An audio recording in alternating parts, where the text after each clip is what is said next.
Hello students, देखिए आज का जो हमारा टॉपिक है पंजाब की फुलकारी। देखिए जो हमारा टॉपिक चल रहा था ट्रेडिशनल एम्ब्रॉयडरीज, यानी कि जो हमारे देश की परंपरागत कढ़ाइयाँ हैं। तो इससे पहले वाली वीडियो में मैं आपको बता चुकी हूँ कश्मीर की कशीदाकारी के बारे में। अब आती है हमारी दूसरी एम्ब्रॉयडरी की फुलकारी, जो कि पंजाब की फेमस एम्ब्रॉयडरी है, यानी कि पंजाब की फुलकारी। तो देखिए फुलकारी एक तरह की कढ़ाई होती है, यानी कि एम्ब्रॉयडरी होती है, जो चुनरी दुपट्टों पर हाथों से की जाती है, यानी कि जो ज़्यादातर जो है वो दुपट्टों पर की जाती है। और फुलकारी शब्द फूल और कारी से बना है, यानी कि नॉर्मल इसका जो नाम है फुलकारी, यानी कि फूल प्लस कारी से बना है, जिसका मतलब जो होता है वो होता है फूलों की कलाकारी, या आप एक तरीके से रेशमी धागों के फूलों को भी आप फुलकारी कह सकते हो। तो फूलों की कलाकारी को फुलकारी कहा जाता है, क्योंकि इसमें जो पैटर्न लिया जाता है फुलकारी एम्ब्रॉयडरी में, वो लिया जाता है ज्योमेट्रिकल लिया जाता है, और जो जिसमें ज़्यादातर जो है कई रंगों का यूज़ किया जाता है। ठीक है, तो उसमें ज्योमेट्रिकल शेप्स ली जाती है, जो कि फ्लावर्स, यानी कि जो हमारे फूल होते हैं, फूलों से दुपट्टे को कवर किया जाता है। और कई बार इतनी एम्ब्रॉयडरी की जाती है दुपट्टों के ऊपर कि पूरे दुपट्टे को फुलकारी एम्ब्रॉयडरी से भर दिया जाता है, यानी कि उसमें कोई ज़्यादा स्पेस नहीं दिया जाता। तो इंडियन कल्चर में पंजाब का योगदान जो है वो शानदार संगीत के लिए, लाजवाब खाने के लिए और खूबसूरत रंगों से कहीं ज़्यादा है। तो पटियाला सलवार सूट और फुलकारी एम्ब्रॉयडरी के बिना इंडियन फैशन बेहद नीरस होता है, यानी कि इतना अच्छा नहीं लगता है। तो इस कढ़ाई का जो जन्म है वो प्राचीन भारत, यानी जो अब पाकिस्तान में हुआ था, जिसमें बेहद कुशल कारीगर की ज़रूरत होती है। तो पारंपरिक कारीगर ने खूबसूरत फूलों के मोटिव्स से, यानी कि जो कारीगर थे उन्होंने जो परंपरागत मोटिव्स होते हैं, यानी कि जो एक तरीके से पहले से ही ये मोटिव्स लिए जाते हैं, जैसे कि फूल एक हमारा परंपरागत मोटिव है, तो इस कला को परफेक्ट बनाया है उन्होंने। तो शुरुआती दौर में फुलकारी हर तरह के कपड़ों पर की जाती थी, लेकिन बाद में ये सिर्फ स्कार्फ्स और शॉल्स तक ही सीमित हो गई, यानी कि एक तरीके से दुपट्टे और शॉलों पर ज़्यादा की जाती है फुलकारी एम्ब्रॉयडरी। और कभी कभी शूज़, बेल्ट्स और बैग जैसी एक्सेसरीज़ जो होती है उन पर भी फुलकारी के कुछ सैम्पल्स या कुछ पैटर्न या कुछ मोटिव्स लगा दिए जाते हैं।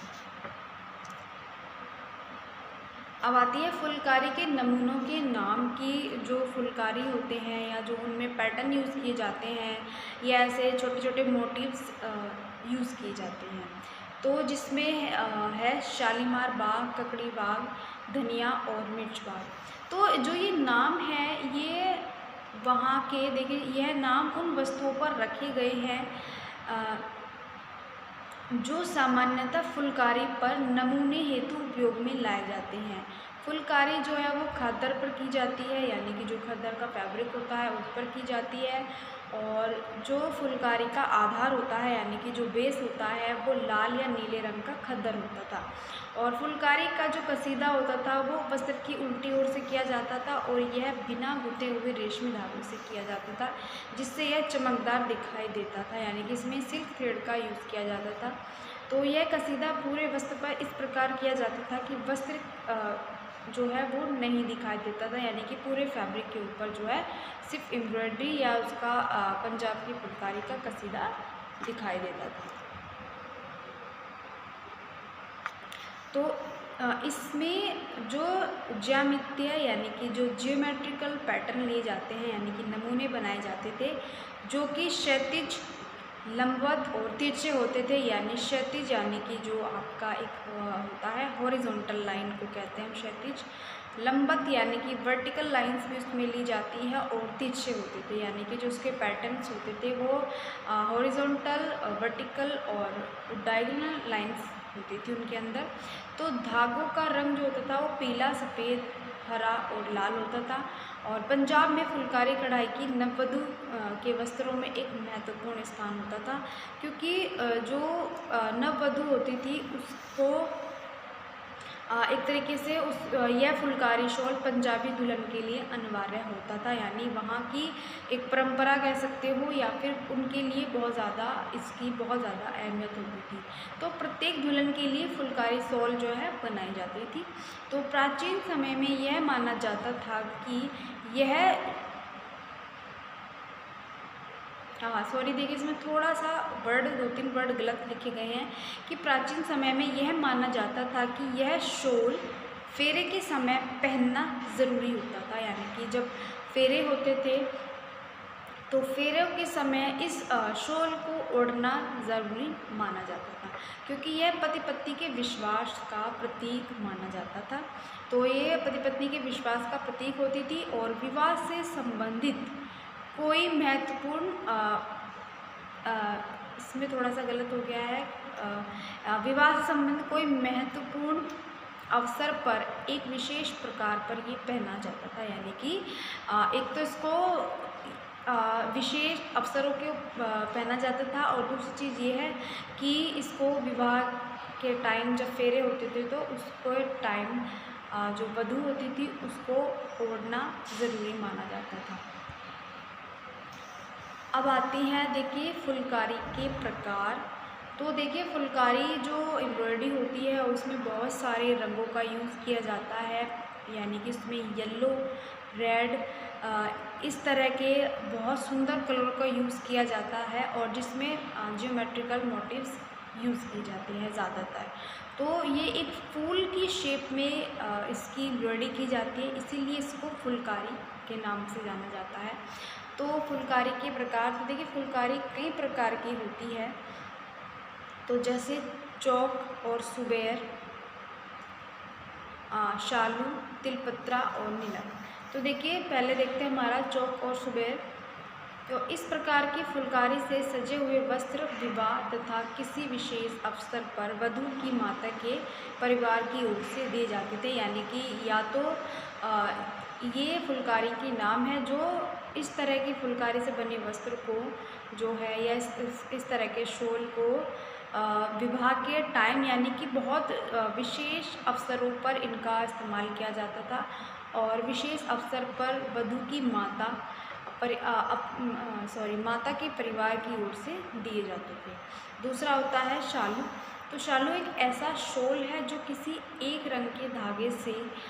लाल या काले रंग की खद्दर का बना होता था, यानी कि इसमें एक कलर का यूज़ किया जाता था, और इस पर फुलकारी की सादी कढ़ाई की जाती थी, यानी कि इसके ऊपर जो फुलकारी एम्ब्रॉयडरी है उसमें सादी कढ़ाई की जाती थी। और सामान्य इस प्रकार के जो शॉल होते हैं वो नॉर्मल घरों में ओढ़े जाते हैं, क्योंकि जो फुलकारी एम्ब्रॉयडरी होती है, जो दुपट्टे होते हैं, जो नॉर्मल दुपट्टों के लिए फेमस है एम्ब्रॉयडरी फुलकारी, वो सर्दियों में जो हमारे शॉल होते हैं, गर्म शॉल होते हैं, उनके ऊपर भी बहुत फुलकारी एम्ब्रॉयडरी की जाती है, और दुपट्टों के ऊपर फुलकारी एम्ब्रॉयडरी की जाती है, जो दुपट्टे को बहुत ज़्यादा सुंदर बनाती है, क्योंकि उसमें एक तो बहुत ज़्यादा कलर्स का यूज़ किया जाता है, शेप्स का यूज़ किया जाता है, और पूरे दुपट्टे को भर दिया जाता है। कई बार ऐसा होता है कि दुपट्टे के ऊपर बॉर्डर होता है, लेकिन जो फुलकारी का अर्थ होता है कि किसी भी दुपट्टे को जो है पूरी तरीके से कवर करना होता है, जिसमें फैब्रिक के नीचे के सरफेस ना दिखाई दे। और इसमें एक एम्ब्रॉयडरी और है जो फुलकारी का प्रकार है नीलक। तो यह छोटी फुलकारी शॉल सुंदर और आकर्षक होते हैं इस पे, और यह ग्रामीण महिलाओं में बड़े लोकप्रिय होते हैं, और इस तरह के शॉल को काले या नीले खद्दर पर पीले और गुलाबी रेशमी रंगों से जो रेशमी धागे होते हैं धागों से काढ़ा जाता है, यानी कि ये जो नीलक है ये ग्रामीण महिलाओं में बहुत लोकप्रिय है, और इसको इसको नीले और काले खद्दर पर बनाया जाता है और इसमें ज़्यादातर जो यूज़ किए जाते हैं गुलाबी और लाल रेशमी जो धागे होते हैं उनका यूज़ किया जाता है। तो स्टूडेंट्स, इसके आगे की जो एम्ब्रॉयडरी होगी वो मैं आपको नेक्स्ट वीडियो में बताऊँगी।